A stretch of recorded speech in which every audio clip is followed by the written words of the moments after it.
निकले जाकिर फखरुद्दीन कलाम मदरसों से। ये छोटे मोटे हस्ती नहीं थे, ये बड़ी हस्तियां थी जो मदरसों से निकले हैं पढ़ के। हमारी जांच कई बार उन्होंने करवाया, डीएम स्तर से, एसडीएम से, तहसीलदार से, सबसे करवा लिया मदरसे की जांच। इतनी जांच हुई हाँ आदेश। यदि आपके हमारे इस कपड़े की जांच की जाए तो तमाम बैक्टीरिया इसमें पाई जाएंगी, लेकिन हमारे मदरसे सब एकदम नंबर 1 पे उतरी। क्यों बंद कर दिए? क्यों? चूँकि राम राज में क्या किसी जात विशेष या किसी धर्म विशेष से नफरत तो होती नहीं थी। उनके भी राज में तो लोग थे। सब नर करहीं परस्पर प्रीति और चलहीं स्वधर्म निरत श्रुति नीति। अल्प मृत्यु नहीं कौन्यू पीरा, सब सुंदर सब बिरुद शरीरा। नहीं दरिद्र को दुखी न दीना, नहीं कोई अबुध न लच्छन हीना। फूलई फलई सदा तरुकानन और रहाई एक संग गज पंचानन। हाथी और शेर एक साथ रहते थे, भेड़ और बकरी एक साथ रहते थे। तो आज हम हिंदू और मुसलमान एक साथ क्यों नहीं रह सकते? मदरसा आधुनिक शिक्षक हैं, 6 साल से पेमेंट नहीं पा रहे हैं। हम लोगों की दशा बहुत दयनीय हो गई है और दिसंबर महीने से हम लोग आज बैठे हुए हैं। अभी तक कोई निष्कर्ष निकल के नहीं आया। बहुत कष्ट की बात है, बीवी बच्चे परेशान हैं और हम लोग कैसे यहाँ आजमगढ़ से आए हुए हैं और हमारे पास पैसा नहीं था, इधर उधर से लेकर के आए हैं।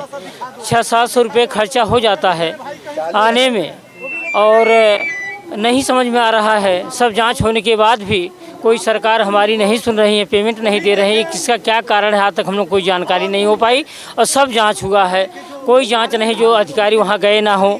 हर विभाग के अधिकारी ने गया, शिक्षा विभाग जांच किया और अमीन साहब गए, लेखपाल गए, कानून गोले, तहसीलदार साहब, एसडीएम साहब, तहसीलदार साहब, डीएम साहब आदेश दिए। कौन सी जांच बाकी जो हम लोग पेमेंट करेंगे? वह अभी हम लोगों को हम लोग कभी सुने ही नहीं इसके बारे में, न कोई आवाज़ ही सुने। वो उनको हम देखे ही नहीं आजमगढ़ में। प्रतिनिधि है ना, तो जनप्रतिनिधि क्या करता है? जनता की आवाज़ ही तो उठाता है। लेकिन कभी निरहुआ जी ने कभी हम लोगों के दुख दर्द नहीं सुने। अब जी हम लोग प्रयास करते हैं लेकिन उनके पास समय ही नहीं है कि हम समय नहीं देते तो उनकी अपनी बातों को कैसे हम लोग रखा जाए। जी कभी आए ही नहीं, कभी नहीं कभी आए ही नहीं, नहीं उनके पास समय ही नहीं रहता है। हम लोग परेशान हैं, अपनी बात किससे रखें? हाँ, मीडिया के माध्यम से हम भी सुनते हैं कि आजमगढ़ में पूरा जाल बिछा दिए हैं विकास का, लेकिन पुल बना दिए हैं विकास का, लेकिन हम लोग भूखे मर रहे हैं। आजमगढ़ की हमारी दशा है। अब आपको क्या बताएं, अपने दुखों को हम लोग खाने बगैर मर रहे हैं। बोलना तो भारी की बात है, दाना पानी देखिए मुँह सूख ही रहा है आपके सामने। हमारा नाम देवता दीन यादव है, आजमगढ़ से हम संबंधित हैं। मदरसा आधुनिक शिक्षक। क्या वजह, क्यों सरकार क्यों खत्म कर दी है? अब सरकार जो है भेदभाव की नीति अपना रही है। बताइए, ये शिक्षक जो है इतने दिनों से शिक्षक ये मदरसों के शिक्षकों के साथ भेदभाव कर रही है। अब क्या कर रही है, अब उनकी समझ है। क्योंकि हम तो भारत देश के ही नागरिक हैं, चाहे हिंदू हो चाहे मुस्लिम हो। तो क्या ऐसा लगता है कि मदरसे की ज़रूरत नहीं है अब? नहीं, मदरसे की ज़रूरत, इतने मदरसे हैं, अगर मदरसे नहीं रहेंगे तो क्या वे शिक्षा दे लेंगे? उनके जो परिषदीय विद्यालय जो हैं, एक विद्यालय में 10-10 बच्चे हैं और 3-3 अध्यापक 80-80 हज़ार रुपया, 1 लाख रुपया ले रहे हैं, तो वो दे लेंगे? हमारे बच्चों को शिक्षा दे लेंगे? कतई नहीं दे पाएंगे।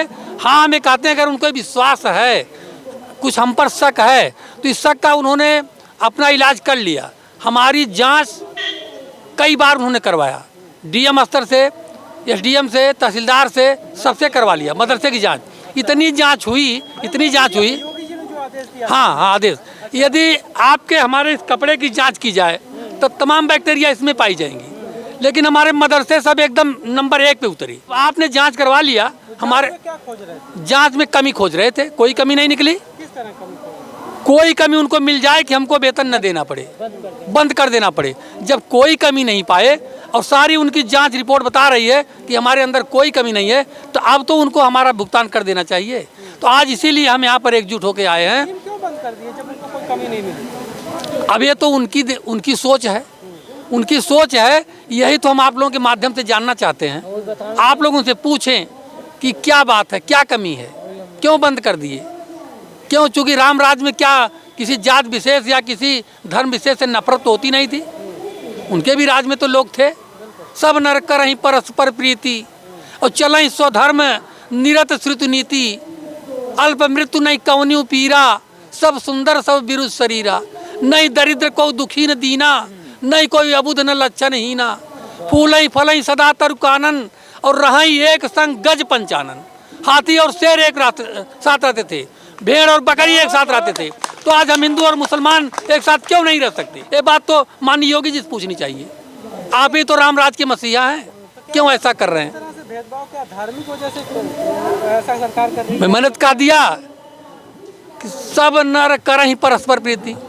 हाँ, उस समय भी सब धर्म के लोग खुद कहते हैं कि एक हाथ में कुरान। सरकार तो ये कहती है ना कि हम तो किसी तरह का भेदभाव नहीं करते। तो क्या ये भेदभाव आपकी आंखों में क्या आ रहा है?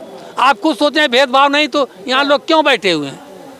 भेदभाव नहीं तो 6 साल से उनकी मजदूरी नहीं मिली। 6 साल से मजदूरी न मिलना, अगर उनके एक कर्मचारी को 1 महीने की मजदूरी न मिले तो भी हंगामा हो जाएगा। माननीय स्मृति ईरानी जो बोलती हैं कि हम बंद कर रही हैं स्कीम को, उनसे पूछा जाए कि जितना उनके जूते का पॉलिश में जाता होगा उतना हमारे आदमी का टीचर की तनख्वाह है। उतना हमारी आदमी का टीचर की तनख्वाह जितना वो महीने में जूते का पॉलिश का देती होगी। इसके बाद भी हमारे साथ भेदभाव नहीं है, फिर भी टीचर बेचारा मर रहा है। इसके बाद भी वो इस आशा में लगा हुआ है कि रामराज आएगा तो हमारा भुगतान होगा। अब रामराज आ गया, हम आपके माध्यम से अपनी आवाज़ पहुंचाना चाहते हैं तो कम से कम राम के राज में कोई भूखा न रहे। ये तो सब भूखे बेचारे मर रहे हैं। रामराज आ गया है तो राममय तो हो गया भारत पूरा, तो राममय हो गया। तो इसी आशा से हम राम के दरबार में आए हुए हैं कि देखें राम के दरबार की क्या है। 1993 से ये संचालित है और भाजपा सरकार की ही योजना चलाई गई है तो भाजपा ही बंद कर रही है। और भाजपा ही बंद कर दी है। मैं चाहता हूं मजदूरी देके बंद करें कि 6 साल का जो बकाया मानदेय है उसको तत्काल तौर से जारी किया जाए और योजना का संचालन उत्तर प्रदेश सरकार से किया जाए। मेरी ये गुजारिश है, मेरी ख्वाहिश है और मैं चाहता हूं आपके चैनल के माध्यम से कि मेरी बातों को योगी आदित्यनाथ तक पहुंचे। मेरा नाम आफ्ताब आलम, जनपद कुशीनगर से, और मैं आपके चैनल को मुबारकबाद देता हूं कि उन चैनलों से तो आप लोग बेहतर हैं। AP, आज तक, 24 न्यूज़, इंडिया न्यूज़, इनको शर्म आ रही है ऐसे लोगों को कवर करने में। जो मेन मुद्दा है, जो मेन लोग हैं, जो शोषण का शिकार हो रहे हैं, वो अपने चैनलों पे चलाना नहीं चाहते हैं। और मैं आपके माध्यम से मैं ये बताना चाह रहा हूँ कि मदरसों से रिलेटेड अभी आपने हमारे माननीय मास्टर साहब से सवाल किया था। निकले जाकिर फखरुद्दीन कलाम मदरसों से। ये छोटे मोटे हस्ती नहीं थे, ये बड़ी हस्तियाँ थी जो मदरसों से निकले हैं पढ़ के, और इस देश के लिए उन्होंने क्या क्या योगदान दिया आपसे बेहतर और इस प्रदेश से बेहतर कोई जानता नहीं है। तो इस मदरसे में आज 6 साल से केंद्रांश बकाया है। हम लोग ये चाहते हैं कि एक मुफ्त हमारा जो है बकाया मानदेय जारी कर दें, ताकि हमारे आने वाले जो भविष्य में जो भी परेशानियां हो, ये हमारी दिक्कतें ख़त्म हो जाए। और एक और चीज़, उत्तर प्रदेश के हम बिलोंग करने वाले हैं, उत्तर प्रदेश के मूल निवासी हैं, और माननीय योगी जी से मैं निवेदन करूंगा कि आप अपने स्तर से, राज्य सरकार आप अपने स्तर से इसको चलाएं, ताकि हम लोग शिक्षकगण बेहतर से बेहतर शिक्षा दें। भरोसा है? बिल्कुल भरोसा है माननीय योगी जी पे। मैंने सुना है योगी जी वो योगी जी हैं जो चुनाव के पहले, जब उन्होंने चुनाव भी नहीं लड़ते थे, उस समय अपना नेवाला खाना भोजन दूसरे को खिला देते थे, वो योगी जी हैं। और मैं इतना खुश हूं कि हमारे प्रदेश के मुख्यमंत्री इतना तेजस्वी और बने हैं, जिन्होंने राम राज आया है कम से कम उनके सदक़े में, उनके हित में हम तमाम मुस्लिम हिंदू भाइयों का सहयोग करें और इस योजना को अपने स्तर से संचालित करें। सिर्फ एक सवाल पूछना चाहता हूं कि चलिए, अगर मान लीजिए किसी भी स्तर से एक शिक्षक किसी स्तर से गलत है, तो उन बच्चों की क्या गलती है जो मदरसे में शिक्षा ग्रहण कर रहे हैं। मैं आजमगढ़ से प्रवेश कुमार गिरी, मदरसा तबलीगुल इस्लाम दनियालपुर में एक शिक्षक पद पे कार्यरत हूँ। और ये सरकार 6 साल से, मैं लगभग 9 साल से विद्यालय में पढ़ा रहा हूँ, मेरी नियुक्ति हुई है। 6 साल से ये गवर्नमेंट एक भी रुपये तनख्वाह नहीं दी है। केंद्र सरकार, राज्य सरकार के माध्यम से 3000 हम लोगों का मिलता था महीने का। किसी तरह पैदल चल करके किसी स्तर से हम लोग अपना शिक्षा कार्य करते थे, अपना खर्चा चलाते थे। लेकिन मैं जानना चाहता हूं कि आज बताइए कि उन बच्चों का भविष्य, मेरे विद्यालय में मैं कम से कम 150 से 200 बच्चों का यूडाइस पे अपलोड किया हूं। मैं बताइए, अगर मुझे 6 साल से भुगतान नहीं मिला है, मैं किस स्तर से उस स्थान पे जा कर के मेहनत करूं। आप सोचिए, उन बच्चों का भविष्य कहाँ जाएगा अगर मैं उनके भविष्य के साथ खिलवाड़ करूं, ना शिक्षा दूं। तो कम से कम गवर्नमेंट को ये बात सोचनी चाहिए कि शिक्षक एक बच्चों को मुख्य धारा में जोड़ते हैं, इनका दायित्व है कि कम से कम शिक्षक भूखमरी के कगार पर ना हो। और जिस देश में शिक्षक भूखमरी पे हो, आप समझ सकते हैं सर उस देश का विकास कितने स्तर तक अच्छा हो सकता है। तो मैं माननीय मुख्यमंत्री योगी जी से विनम्र निवेदन करना चाहता हूं और मुझे पूर्ण विश्वास है कि माननीय मुख्यमंत्री योगी जी हम लोगों का अवश्य आश्वासन, हमारे लोगों का आश्वासन क्या देंगे। आश्वासन तो 6 साल से मिल रहा है और हम लोग जब तक ये 18 दिसंबर से अनिश्चितकालीन धरना चल रहा है, जब तक हम लोगों की मांगें पूरी नहीं कर दी जाती है, एक मुश्त हम लोगों का 6 साल का बकाया नहीं जारी कर दिया जाता है और जो हम लोगों का ये संचालन है ये उत्तर प्रदेश से नहीं हो जाता है, तब तक हम लोग धरना से हटने वाले नहीं हैं। या अगर किसी प्रकार से हम लोगों के साथ जो है इंसाफ नहीं होता है तो हम लोग अपना यहाँ जान भी देने के लिए तैयार हैं। मैं इस सरकार को कहना चाहता हूँ, हम लोग का 6 सालों से केंद्रांश बकाया है और राज्यांश भी अभी तत्काल बंद हुआ है और इसमें इसी समस्या की वजह से कई लोग मानसिक रूप से शिकार भी हो गए और हार्ट अटैक और बीमारियों से ग्रसित होकर अपना इलाज नहीं करवा पाए और वे इस दुनिया से चले गए।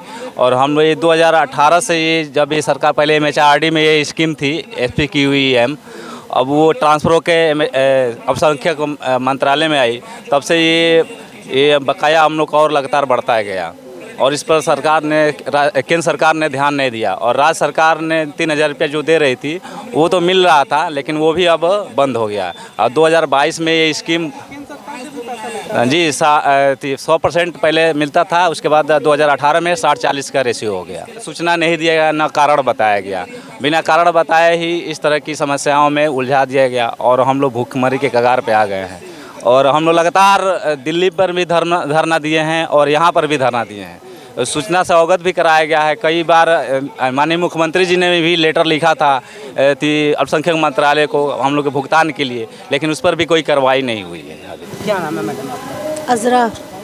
कहाँ से हैं? उन्नाव से। जी। क्या कहना चाहेंगे, किस वजह से आप लोग यहाँ धरना रखते हैं? सर, जो सबकी समस्या हो तो आप देख ही रहे हैं, वही हम लोग की भी समस्या है। जहाँ आदमी जॉब करता है, 1 महीने का अगर सैलरी नहीं मिलती है तो उसके परिवार का क्या हाल होता है। और यहाँ 6 साल, 6.5 साल से नहीं मिली है सैलरी। तो हम लोग तो लेडीज़ हैं, मतलब घर का भी हम लोग करें, स्कूल का भी देखें, प्लस अपनी हस्बैंड की बातें सुने, प्लस उनसे पैसा लें किराया आने जाने का। मतलब ऐसी जॉब पहली बार सुनी होगी आप लोगों ने कि कहीं मिलने के बजाय हम लोग अपनी जेबों से लगा रहे हैं। भी आती है बताने में कि हम लोग अपनी जेबों से लगा रहे हैं, टाइम स्पेंड कर रहे हैं, बच्चों के वहाँ दिमाग मारी कर रहे हैं, प्लस फ्री फंड की नौकरी कर रहे हैं। तो ऐसा कब तक चलेगा? कोई बस एक उम्मीद के सहारे हम लोग बैठे हैं कि शायद भाई ये सरकार हम लोगों की समस्या को कुछ समाधान कर दे, कुछ नहीं तो हम लोग को 6.5 साल का बकाया दे दे। नहीं इनकी क्षमता चलाने की है तो बंद कर दे। क्या बताते हैं कि पिछला जो बकाया क्यों नहीं दे पा रहे हैं? अब ये तो आप यही तो ऐसा कुछ बता ही गए, बस बंद कर दी गई बस वो, क्योंकि हम लोग की गिनती टीचर्स में तो है नहीं, जैसे वो है तो नहीं, वेतन नहीं मिलता था तो आप लोग बस यही यही नहीं मिल रहा है। नहीं आता था, हम लोग का राज्य वाला आ रहा था, सेंट्रल का नहीं आ रहा था, केंद्र वाला नहीं आ रहा था। बंद कर दी गई, क्या बताया? अब अभी तो ये बताया जा रहा है कि हाँ नहीं 23 ये था कि 22 तक की, ये 22-23 तक की योजना थी, इसलिए बंद कर दी गई है। माननीय अटल बिहारी वाजपेयी द्वारा ये आधुनिकीकरण योजना को लागू किया गया था कि मदरसों में पढ़ने वाले सभी बच्चे हिंदी, इंग्लिश और साइंस पढ़ सकें, मजहबी तालीम के साथ साथ वो दुनियावी तालीम हासिल करें। मगर जब से माननीय योगी जी की सरकार हुई तब से हम लोगों का मानदेय रुक गया और राज्य सरकार से माननीय योगी जी से हम लोगों का राज्यांश मिल रहा था, मगर ये 2022 से वो भी मानदेय रुका 23 से रुका हुआ है राज्यांश। तो हम लोग योगी जी से गुहार कर रहे हैं कि माननीय योगी जी हम लोगों का राज्यांश कंटिन्यू देते रहें, जो अभी फ़िलहाल बंद है, और पिछले हम लोगों का 6 सालों से जो बकाया केंद्रांश है उसका भुगतान किया जाए। इसी बात को लेकर के हम लोग इको गार्डन में आए हुए हैं और पिछले 18 दिसंबर से ये धरना प्रदर्शन चल रहा है। तो योगी जी से हमारे साथियों ने हमारे अध्यक्ष जी के जो और सहयोगी साथी हैं लोग, वो लोग जाकर के अपनी समस्याओं को रखे हैं वहाँ पे। कन्नौजिया जी हैं, वो जाकर के मिले थे माननीय योगी जी से, तो योगी जी ने कहा था कि ठीक है, आप लोगों का संज्ञान में मामला है और इस पे कार्रवाई हो रही है और आगे अच्छा ही होगा। और इसी इंतज़ार में हम लोग बैठे हुए हैं पिछले 18 दिसंबर से कि माननीय योगी जी के माध्यम से कुछ बेहतर होगा और हम लोगों का जो बकाया मानदेय है वो मिल जाएगा और ये योजना सुचारू रूप से चालू रहेगी, ताकि हमारे जो भी माँ बाप या बच्चे हैं उनका भरण पोषण हो सकेगा। और हम लोग जो गरीब बच्चे हैं मदरसे में जो पढ़ते हैं, हिंदू मुसलमान के बच्चे, उनको देश के मुख्य धारा से जोड़ा जा सके। योजना को बंद कर दिया गया है। योजना को ही बंद कर दिया गया। हाँ, जो मदरसा के स्कूल हैं, स्कूल तो खुले हैं ना? हाँ, स्कूल तो खुले, हम लोग ड्यूटी दे रहे हैं, लेकिन हमको मानदेय नहीं आ रहा है।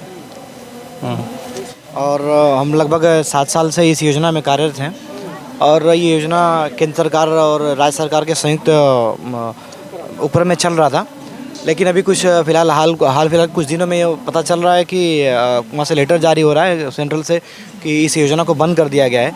और तो हम कहना ये चाहते हैं कि अगर इस योजना को उनको बंद करना ही था, इस योजना को बंद करना है था, तो हम लोग लगातार पढ़ा रहे हैं। कोई 10 साल से, कोई 20 साल से, कोई 22 साल से लोग पढ़ा रहे हैं। 1992 की योजना है ये, तो उनको योजना को बंद करना था। उनको योजना को 2023 में वो गाइडलाइन क्यों जारी करते हैं? वो उन्होंने लास्ट में पैसा दिया है 2016-17 में, तो जब उनको योजना बंद करना था तो 2016-17 में योजना उनको बंद कर देनी चाहिए थी। उनको कह देना चाहिए था हम आज के बाद पैसा नहीं दे पाएंगे, आपकी योजना ही बंद हो गई है। हम लोग लगातार उसके बाद भी 6 साल, 7 साल, 8 साल हम लोग पढ़ाते रहे। उसके बाद ये आकर के 2023 में ये कह रहे हैं कि योजना बंद कर दी गई है। लेकिन कौन सा न्याय, कौन सा इंसाफ है ये? शिक्षकों का समायोजन बिल्कुल होना चाहिए था। आपको योजना बंद ही करनी थी तो कम से कम इसमें जो पूरी उत्तर प्रदेश के अंदर जो 25 है जो शिक्षक कार्यरत हैं, कम से कम उनको तो कहीं समायोजित कर देते आप, कहीं एडजस्टमेंट उनका कर देते। शिक्षकों की कमी है, शिक्षकों की कमी तो वही है और ऐसा नहीं है। और मान लीजिए हो सकता है सरकार के मन में जैसा कहा जाता है कि सरकार मदरसे के नाम से सरकार भेदभाव करती है, तो ऐसा नहीं। हमारे मदरसे में लगभग 60-40 के अनुपात में 60% मुस्लिम शिक्षक और 40% के हिंदू शिक्षक भी कार्यरत काम यहाँ करते हैं, पढ़ाते हैं। तो हम ये कह रहे हैं कि हमारे जो पढ़ाने की जो नियुक्ति हुई है वो हिंदी, इंग्लिश, मैथ, साइंस आदि सब्जेक्ट पढ़ाने की नियुक्ति हुई है। हम तो ऐसा तो नहीं हम उर्दू अरबी पढ़ाते हैं। हम जो समाज के बच्चों को मुख्य धारा में जो जोड़ता है जो सब्जेक्ट, हम उस सब्जेक्ट की पढ़ाई हम करते हैं बच्चों के सामने, वो सब्जेक्ट बच्चों को पढ़ाते हैं। तो बताइए सरकार आखिर किस आधार पे हम लोगों के साथ भेदभाव कर रही है? तो हम लोग इसीलिए यहाँ पर धरने में बैठे हुए हैं कि अगर सरकार की योजना जी कोई भी शिक्षक हो जी सबके जी सबके साथ हो रहा है। तो वही बात इसीलिए हम लोग धरने में बैठे हुए कि कम से कम सरकार जो हमारा, अगर सरकार योजना को बंद ही करना हो तो जितने लगभग 18 महीने से हम लोग का तनख्वाह नहीं मिला हुआ है, तनख्वाह को रिलीज़ कर दे, योजना को बंद कर दे। हम लोग अपना जो चाहेंगे वो करेंगे, चाहे हमको ठेला चलाना पड़े, चाहे रिक्शा चलाना पड़े, चाहे मूंगफली बेचना पड़े, जो करना करेंगे। जी बस बहुत परेशानियां हैं और 6.5 साल से जो किया है, मेहनत किया है, रोज़ स्कूल जाना, डेली ये तो है नहीं कि घर में बैठे हैं, डेली जाना डेली आना, अपने घर परिवार को भी देखना, तो इसलिए देना तो चाहिए उनको। सरकार अगर हम ही लोग के देख रही कि इस मदरसे में हिंदू और मुस्लिम दोनों टीचर्स लगे हुए हैं और बच्चे भी बराबर से पढ़ रहे हैं, तो क्यों नहीं? अभी क्या खाली हिंदू टीचर होते तो जो आप कह रहे हैं कि स्कीम खत्म कर दी गई है, क्या बच्चे स्कूल में अब आते नहीं, मदरसे में नहीं? नहीं, बच्चे तो आते हैं, बच्चे क्या बताएं? सरकार के पास बजट नहीं है, पैसा नहीं है देने के लिए, इस वजह से बंद कर दिए हैं। पैसा नहीं है ना टीचर्स को देने के लिए। पैसा ही नहीं है टीचर्स, बाकी काम तो हो रहे हैं। बस वही तो कह रहे हैं कि तो फिर पैसा नहीं है, बुनियादी काम तो सब, बस यही तो हम कह रहे हैं कि जब बस शिक्षा का अधिकार तो हक है ना बच्चों का, बस संविधान में लिखा है। अब उसमें हम लोग कहाँ तक के जो है अपनी, हम लोग बताइए कहाँ तक कि 6.5 साल हो गए हम लोग को फ्री में इसी तरह से अपना जो है कर्तव्य पूरा करते करते। भाई हम टीचर में बच्चों का नुकसान ना हो, बच्चों का नुकसान नहीं होना चाहिए, इनके बेचारों की क्या वो है। लेकिन कब तक कि हम लोग इस तरीके से जो है घर की भी गालियाँ खाएं और उसके बाद वहाँ भी जा कर के अपने जेब से पैसा भी भर रहे हैं, सब कुछ कर रहे हैं, तो कब तक चलेगा ये? तो सरकार अच्छा करेगी तो अच्छा कहेंगे, जो कर रही है तो अभी हमारे लोग के लिए तो बिल्कुल बेकार। जी, मेरा नाम खुर्शीद अंसारी है, मैं कुशीनगर डिस्ट्रिक्ट से आया हुआ हूँ। मैं एक आधुनिक मदरसा शिक्षक हूँ और हम लोगों की लगभग 78 महीने से मानदेय नहीं मिला हुआ है और उस मानदेय को रिलीज कराने के लिए हम लोग यहाँ धरना प्रदर्शन कर रहे हैं। आज धरना प्रदर्शन का 43वां दिन है। इस इको गार्डन पार्क में 43 दिनों से हम लोग धरना लगाए हुए हैं और अब तक सरकार हम लोगों की मांगें नहीं सुनी है और हम लोग चाहते हैं कि पत्रकार बंधु मीडिया के माध्यम से हमारी बात सरकार तक पहुंचे और हम लोगों का केंद्रांश और राज्यांश जारी करे सरकार। कहा जा रहा है कि खत्म हो गई है ये स्कीम, खत्म कर दी सरकार ने, ऐसा है? जी, सरकार तो कह रही है कि हम ये स्कीम ख़त्म कर दिए हैं, लेकिन आप बताइए कि जो योजना 1993 से संचालित थी और आज तक 2022 तक संचालित रही है और उसमें जो भी टीचर पढ़ाने वाले हैं उनकी उम्र 40, 45, 50 साल की हो गई है। आज सरकार ये योजना बंद कर दे रही है तो वो टीचर कहाँ जाएंगे, कहाँ भटकेंगे, उनको इस समय कौन रोज़गार देगा? तो इसलिए हम सरकार से चाहते हैं कि सरकार इसका निवारण करे और फिर इस योजना का संचालन उत्तर प्रदेश सरकार से कराए। मोहम्मद इरफान नाम है, वहाँ मैं एक मदरसे में आधुनिक शिक्षक हूँ। कब तक चलेगा धरना? अब जब तक चले, जब तक कोई स्पष्टीकरण नहीं मिलता है तब तक धरना चलता रहेगा। इससे पहले काफ़ी बार लोग आते हैं और यहाँ से कह के चले जाते हैं आप लोगों का काम हो गया है। अभी तक तो कोई नहीं आया। एक बार आए थे लोग, ज्ञापन लेके गए, लेकिन उसके बाद कोई मिलने नहीं आया। और अभी यही योजना कई राज्यों में राज्य सरकारें चला रही हैं। हम लोगों की यही मांग है कि उत्तर प्रदेश राज्य सरकार इस योजना को चलाए। केंद्र सरकार चलाती थी, नहीं चला रही है, तो अब उत्तर प्रदेश राज्य सरकार चलाए। इसलिए कि क्योंकि कई ज़िलों में ये योजना राज्य सरकारें चला रही हैं जहाँ सुचारू रूप से चल रहा है। तो हम लोग चाहेंगे कि ये योजना राज्य सरकार चलाए और जो बकाया है 78 माह की जो बकाया हम लोगों का भुगतान करे, क्योंकि हम लोगों ने काम किया है, बच्चों को पढ़ाया है, ये नहीं कि कहीं घूम के आए हैं। अगर हम काम किए हैं तो हमारी मजदूरी बनती है, तो ये हमको मिलना चाहिए। लगभग 78 माह से जो राज्यांश और केंद्रांश दोनों बाकी है, चूँकि शासन के दिशा निर्देश के अनुसार ये ज्ञात हुआ है कि जो केंद्रांश है वो केंद्र सरकार उसको बंद कर दी है, लगभग बंद कर दी है, लेकिन राज्य सरकार उसको निरंतर चलाती रही है। और हमारी जो मांग है कि जैसे अन्य प्रदेशों में राज्यांश चलता रहा है और राज्य सरकार उसको अपने अंदर अपने मतलब अंडर में लेकर के इस स्कीम को जिंदा रखी है।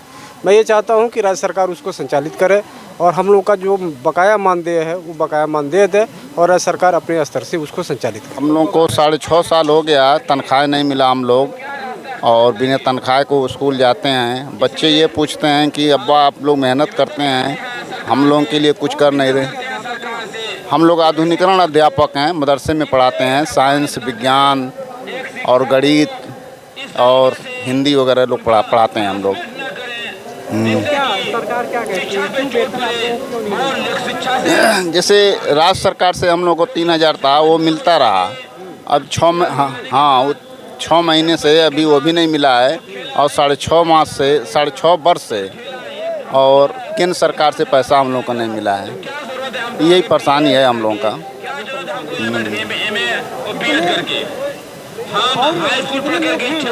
इसमें 22,000 के लगभग लोग शिक्षक हैं इसमें। हाँ 22,000 22,000 के आसपास होंगे इसमें लगे हुए। हाँ आश्वासन जैसे इसमें जो अल्पसंख्यक मंत्री धर्मपाल सिंह हैं उनसे भी कई आश्वासन मिला, हमारे माननीय योगी आदित्यनाथ जी से भी आश्वासन मिलता रहा, लेकिन काम नहीं हुआ। यही दिक्कतें होती रही।